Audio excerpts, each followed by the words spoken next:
Hello everyone, we're here with my beautiful Amaryllis. It's in full bloom now. I've always just loved these flowers ever since the first time I saw them when visiting my aunt's house at Christmas in Denmark. She said it was called Die Vier Verdensjana, and that can be translated as the four corners of the earth. And that's such a descriptive name because, as you can see, as they bloom, they point out in all four directions: north, south, east, west. It's so beautiful.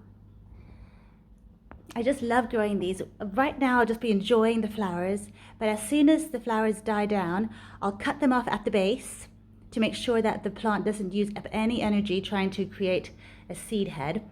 And then I will just keep on feeding that foliage and just really build up that bulb again, make it really strong, and take it outside in May just to enjoy lots of sunshine.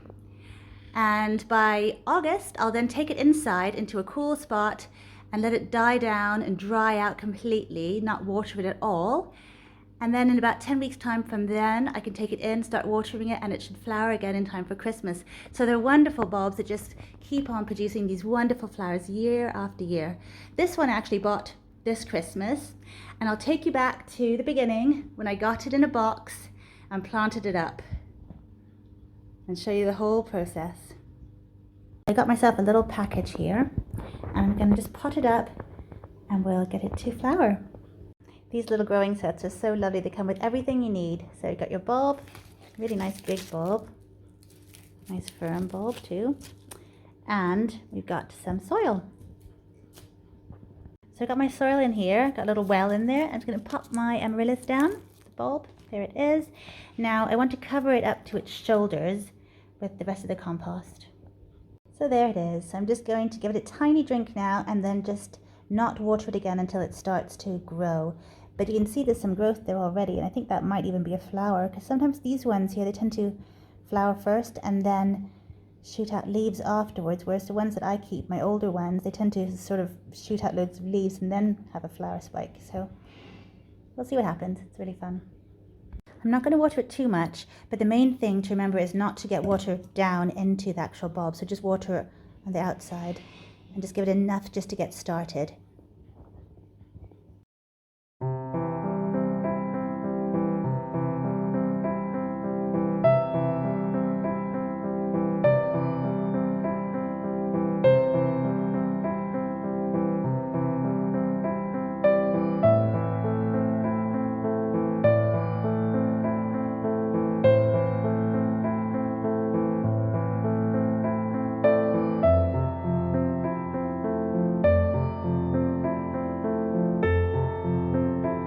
At the stage where you can see it growing every day more and more, so quickly, and at the very front you can see there's a second flower bud coming up.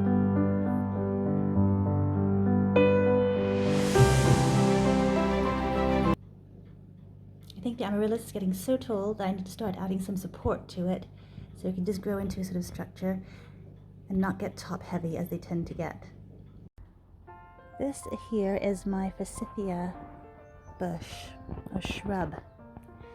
It's got some really great, really bendy sticks or branches that I can use for my little support cages I make. See how well it bends? So I need to get some of these, pick some more, and make a cage for my amaryllis. Look how pretty this branch is. It's got some clematis.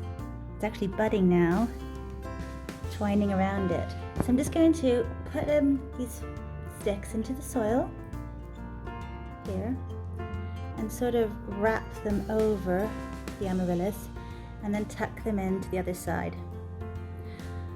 I'll show you how it looks in a minute. So there we go. I've made my little cage just using lots of these little sticks from the garden, and I just think it looks really springy, and I'll add lots of support so when the amaryllis gets a bit top heavy, as they tend to do, it will just have stuff to sort of lean against so it won't fall over and possibly even snap. They can get that heavy. So all we have to do now is wait for it to flower.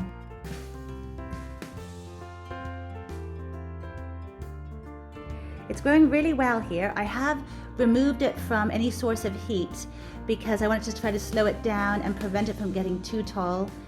they can get really leggy if they're near any source of heat. Originally I had it sitting on a windowsill above a warm radiator, and that sort of helped promote its growth at first, but now we're trying to slow it down a little bit and just get it to really flower before it gets super tall and floppy. And of course it's moving towards the light all the time, so I have to turn it around just so it can straighten itself out. But it's a beautiful, beautiful thing.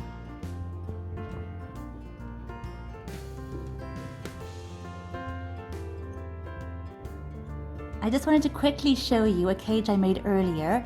This one is for some hyacinths because they also tend to get quite top heavy. And the really huge benefit of using these forsythia branches is really apparent now, because they have a tendency to burst into bloom themselves. And so you get all these really pretty yellow buds, which will then turn into little stars, little flowers. It's a really lovely extra little touch and bonus of using these forsythia branches.